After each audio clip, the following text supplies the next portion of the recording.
Hello, everyone. Wow, this is an honor and a privilege. I get to follow Jill Schlesinger. Huh? Hi, Glenda. What do you think, huh? So it's great to be here tonight with all of you. So role models, you know, we all know them. Look around, we're in a sea of role models.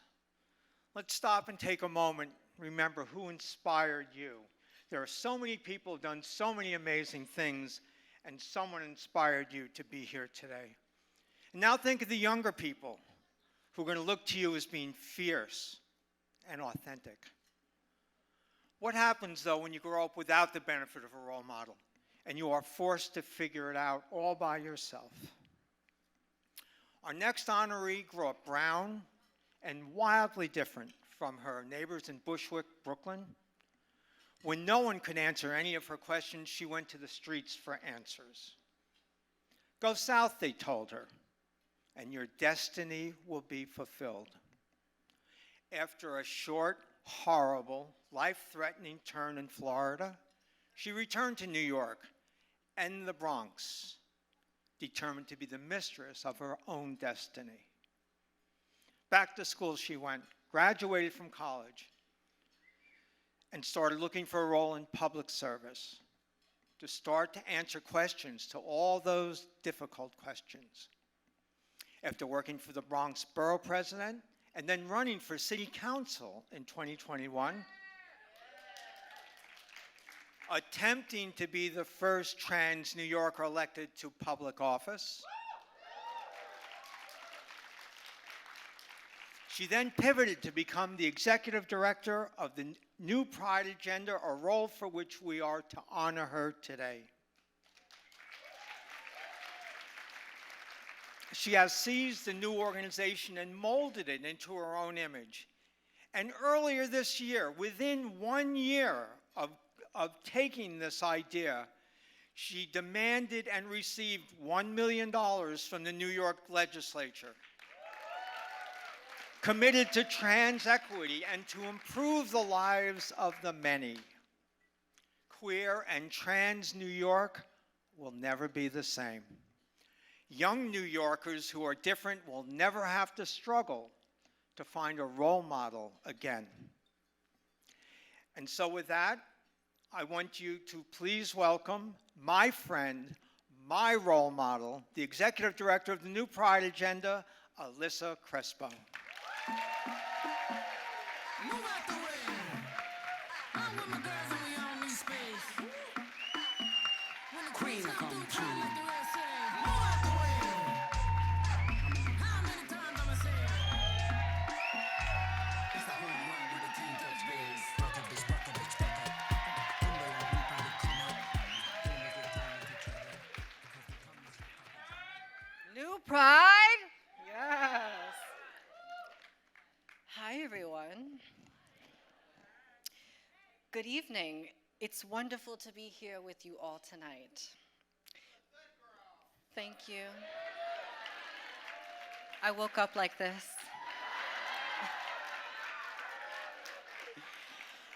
Thank you so much, Melissa Sklarz, for that introduction and for the legacy that you're continuing to blaze. As a leader in our community, you're a mentor to me, and I never would have thought it possible to run for public office if I hadn't watched you do it first.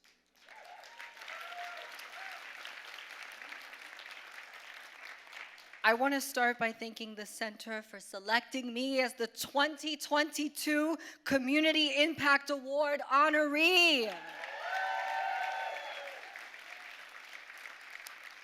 I am so humble and grateful for this recognition. The center is a place that I grew up in, and regardless of what you may think about it, it has touched all of our lives in some way. It is the home of so many historical movements and moments. Tonight is yet again another full circle moment for me to be honored by an organization that I frequented as a young person. I also want to thank the team at the New Pride Agenda, every single one of them, including Sheer Avery, who's here tonight. Sheer, you're incredible, and I know that you are destined for greatness. I'm so proud of you. Thank you so much for everything that you do. I also want to thank Cynthia Demise, who's also here tonight, who serves on the board of directors at the New Pride Agenda. Thank you, Cynthia, for all that you do for our organization.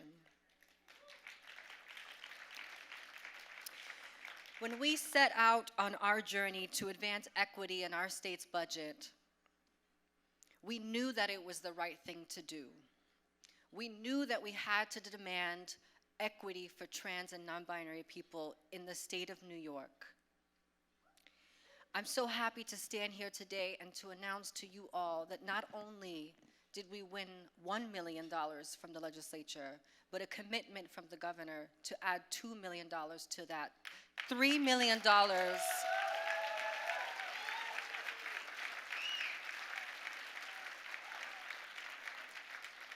As far as I'm concerned, it's the first time in our state's history that trans people have been recognized in our state's budget.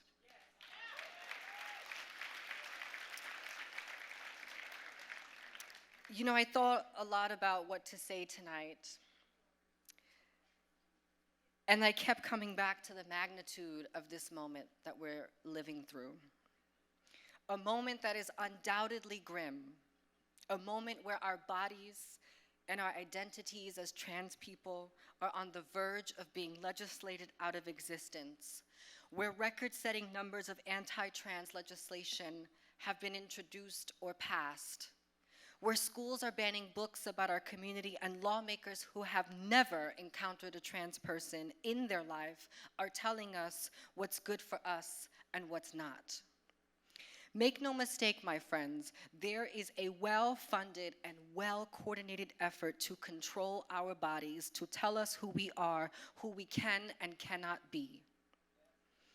We are the latest scapegoats being used as political pawns by the right-wing extremist, fascist, and religious fundamentalists. That is the magnitude of this moment.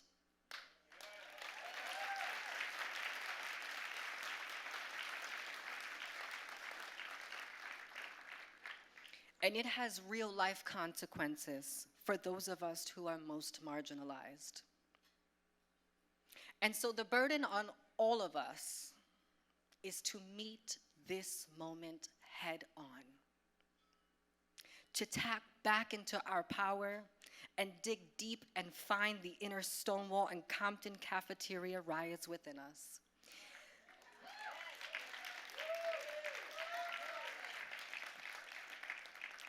My friends, we cannot afford to be fractured as a community in this moment. In fact, this moment calls on many of us to do more, to use our privilege and our influence. Because you see, trans people have always been here, fighting for rights that were not always extended to us, leading movements without recognition, and bearing the brunt of inequality, the likes which have never been seen in our community before. But we're still here.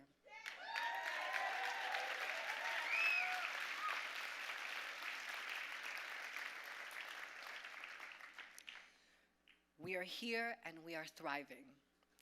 And let me be very clear, we are not your entertainment, and we are not your tokens.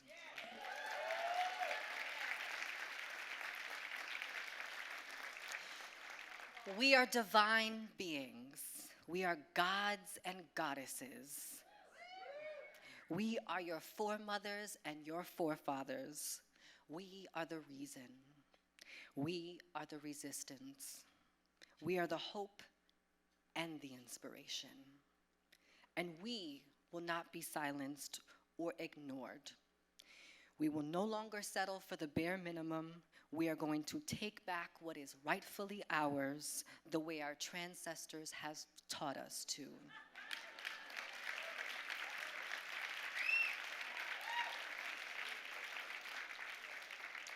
Because, darling, we want our trans rights now.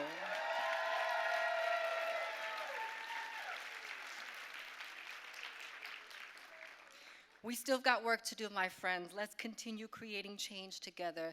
Thank you so much.